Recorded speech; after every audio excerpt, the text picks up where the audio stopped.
like you're some kind of criminal or something. Well, you've experienced it firsthand, and so have I. Yeah. Oh yeah, yeah. No, you start getting into the spiritual component, and you get into the religious area, and man, these people, they're looking for the door. They're heading for the windows. They don't even want to talk about it because most of them are aware that among the fundamentalists on the planet, this whole thing is pure dynamite. Oh yeah, yeah. James, how do you tell fundamentalists whether they're Muslim or whether they're Christian or whatever, that every major religion on the planet was initiated and orchestrated by advanced extraterrestrial intelligence? Now that in itself is pure dynamite. Oh yeah, yeah. There's some people. It just depends. I think you got a 50-50 chance of opening them up or getting shot. One of these. Well, I've been walking a thin line now for 20 years. I came out literally. Wendell and I helped put together that first conference in 1991 in Tucson, Arizona, and that's when I began to come out and speak openly. And then I was denied a job, and I don't know whether you know anything about my lawsuit and all that, but I got denied a promotion, which I had worked for because of my interest in UFOs. And I had to go to court, and it's 2 years in litigation, and I finally won the damn case. But, when you come out and admit openly that not only are you interested in the extraterrestrial presence, but that you've been working and researching in it for years, man, there are people who want to throw rocks at you. Oh, yeah. Yeah, I've definitely witnessed that one firsthand. Well, you've experienced a little of it yourself, I'm sure. Yeah. You know what's funny, though? I don't get very much heat from the fundamentalists. I mean, I am in the middle of Baptist country here where there's just basically loggers and ranchers. And because there is so much activity here, there's been so much activity for so many years in even Kenneth Arnold, who coined the word flying saucers, lost sight of them when they landed on the western slopes of Mount Adams here. And Dr. Jalen Hynek did research up here. Greg Long wrote books about it. And, the forest rangers, the tribal police, the regular police, there's so much evidence here of this ongoing event that it's interesting. The people here kind of just accept it. They don't really want to talk about it, and they don't want the other churchgoers to know about it, but they come up to me on the side and they go, I know what you're doing, and they are here. I've seen them. Well, James, I'm convinced that they have a major facility there underneath Mount Adams. Yeah, they definitely do. And I think they've had it for years or centuries, perhaps. Yeah, we have footage of the door opening and things flying out of it. So, I became a recluse here. Oh, was it about in 2003? I made a speech up at the Bay Area conference. And I says, I'm out of here. I'm finished. I've done enough. I'm not going to do this anymore. And I was up to my ears, I was fed up with the infighting, the rock throwing, the mudslinging. And I says, I'm out of here. I've gotten enough flack from authorities, let alone guys in my own community, as it were. And I came back to Phoenix, James, and I became a recluse for 5 years. And I sat here, and my son teased me about it. He says, "You old fart, you're you're committing suicide slowly. Drinking strong coffee and smoking big cigars and eating lots of steak." But anyhow, during those 5 years, James, I became quite dedicated to introspection, reflection, meditation, and then I began to do some serious remote viewing. And I had been encouraged, by Joe McMoneagle and a few of the other guys who had been in the Army program. And I've been doing some serious remote viewing, and it's amazing what the hell you can do, and I'm convinced you do a little bit of it yourself. Yeah, I do a little bit here and there. And I found out, first of all, and this goes back years, but the old remote viewers, some of the better ones, Pat Price, who used to be a cop in L.A., they remote viewed major extraterrestrial facilities on the planet. There's one under Mount Hayes in Alaska. Mm-hmm. There's a major one in the middle of Australia at Pine Gap, underground. There's another one at, a mountain in the Pyrenees there between France and Spain, Mount Perdido. And then surprisingly enough, there's one in Zimbabwe. But I've been doing a little remote viewing, and it's kind of interesting because when you get into their facility, you extend your consciousness into the facility, they know you're there. Yeah. They do. They perceive your presence. Oh, yeah. And if they don't want you, sometimes they just kind of let you wander around. And other times they kind of, shut the windows on you, as it were. Uh-huh. And you can't see anything. And then you wake up and, you come back into your full consciousness and you say, well, I'll try it again later. Yeah. But I'm convinced they have a facility under Mount Adams and have had one for a long, long time. Oh, the evidence is just overwhelming. Goes back hundreds of years to the Native American lore. And they said they used to bring their wounded and the people that were very ill or sick up to this special place, and then they would take them into the mountain, and they'd come back out in a day or two completely healed of broken bones and things of that nature. And so it's we see these things going in and out and in and out, and a lot of your friends have been up here too, I might say. Actually, Robert Salas was just here. I've met him.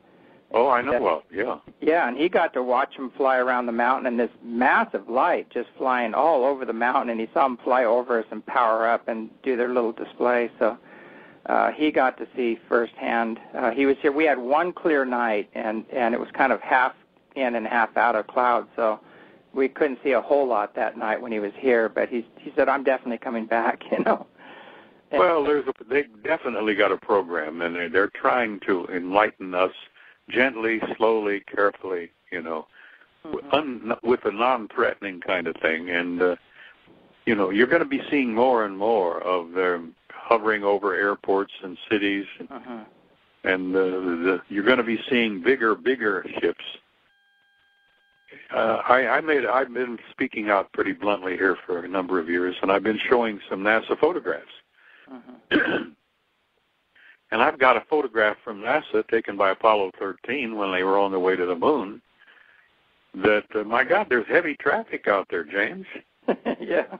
Heavy traffic. And one of the things that Apollo 13 photographed was 5 miles long. Now, when one of those big mothers hovers over Chicago on a clear day and sits up there, 5 miles or so above the city, and stays there long enough for everybody with a camera to get a picture, they'll up the ante slowly, gently, carefully, because they're very perceptive. Good God, James, they know us better than we know ourselves. And they've been, nurturing us and guiding us and instructing us for a long time. And then our government got deeply involved in it in '54. When they confronted Ike there at Morrock, which is now Edwards. Yeah. But we've been involved with them. Our shadow government, at least, has been involved with them since '54. I was raised in Apple Valley, which is right near Edwards. It's not too far away from Edwards Air Force Base. Oh, really? And when we were kids, we used to sleep outside all the time because it was hot. It was in the desert, high desert there, so we'd take a sleeping bag out and throw it on the lawn and just watch the sky at night. And we would see so many UFOs flying around that we just accepted it. We said, well, those aren't ours. They're doing zigzag patterns, several thousand miles an hour, stopping, and then zipping and getting huge, and then, dropping down and disappearing, and amazing aerodynamics that they were displaying. But, nothing. When we saw these things, even as kids, we said, what? That cannot be a helicopter. It can't be a jet. It can't be any kind of a plane. That is nothing that we have, and we just accepted it. Well, there's an old saying that goes back to my old friend, the Jewish rabbi from Galilee. Those who have eyes to see will see, and those who have the ears to hear will hear. and everybody else will wander through the brambles and fall into the ditch. Yeah, and it seems like that's what... So, you know, when you're showing these things and you've got an open mind and you're young and you say to yourself, hey, there's interesting. There's a story here. And I've had several past life regressions, and good God, James, I've been apparently involved in this thing for several thousand years. Uh-huh. And I think you have too. And I recognize that in you too. When I first met you, I go, I got to spend more time with him, and I kept taken away with all this other work. And well, we may have known each other in another life at another time. Yeah. You know, James, you can't. Most people out there, they don't even want to look at the idea of reincarnation, and they don't even want to talk about karma. No. Because if they do, they have to accept a blunt realization that each and every one of us is totally responsible for our lives. And as my friend the rabbi said, what you sow, you reap. And what is it they put it? Was it in Matthew or Mark or something? Down to the last jot and tittle. Yeah. And that's true. Yeah. Speaking of karma is a universal reality, James. Yeah, you can't get away from it. And if you can realize that you are an immortal being, that you lived before this life, you're going to be living after this body dies, you have to accept some responsibility for your behavior. And a lot of people don't want to do that. No. They want to blame somebody else for their problems. I know they want to blame the devil or give credit to God for everything. And to take responsibility for the choices they've made and the attitudes and emotions that they're carrying around. If they could just grasp that there's a spark of pure divinity within each and every one of us, you see. We call it the human soul, but it literally is a spark of God. And we are divine creatures ourselves. And once you accept that, then you have to assume the responsibility for your own behavior. Yeah, you've got to ignite. I always feel that spark is the one consciousness that encompasses all consciousness on all planes and dimensions. Oh, damn, God. Throughout the multiverse. You're right on. You're right on. And we just have to ignite that spark and get through all this fear and guilt and unworthiness and programming, get beyond that, ignite that spark, and then walk as the divine being we were created to be. You got it. Yeah.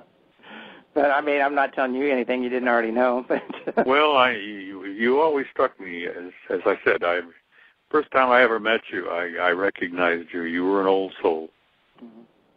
Well, thank you. We fought a few battles along the way. I mean, we've been together, I'm sure, in other lives. Yeah, they keep telling me I'm an old Palladian warrior. Well, I wouldn't be a bit surprised. Yeah. Speaking of that, do you know which race that you were in contact with, that you've had an ongoing connection with? Well, the ones that I've been personally involved with, and the ones that have taken me aboard their ship, are tall and human. I think most people call them the Nordics. Yes. But, they're not all tall blondes. Some of them have, the ones I've seen, some of them have, chestnut-colored hair, green eyes, blue eyes. So they're a variety. They're not all the same. But I think that the group is referred to by most of them as the tall blondes. But actually, they're not all blonde, and they're not all tall. Now, I've run into some. While I was aboard the ship, I've been aboard ship, I guess, 4 or 5 times that I can remember. That I've run into some, James, that were pretty damn big. I mean, 8 and 9 feet tall. And they're pretty impressive dudes. And like Andromedans there. Well, from what I've been able to piece together, they're probably nobility from what Sitchin would call the original Anunnaki. And the Anunnaki are such geniuses when it comes to genetic engineering that they have engineered themselves, and they've created themselves. There is 4 different levels among them. There's the nobility, which is 8 and 9 feet tall, and I mean those are big dudes. You have, I'm 6 feet tall, and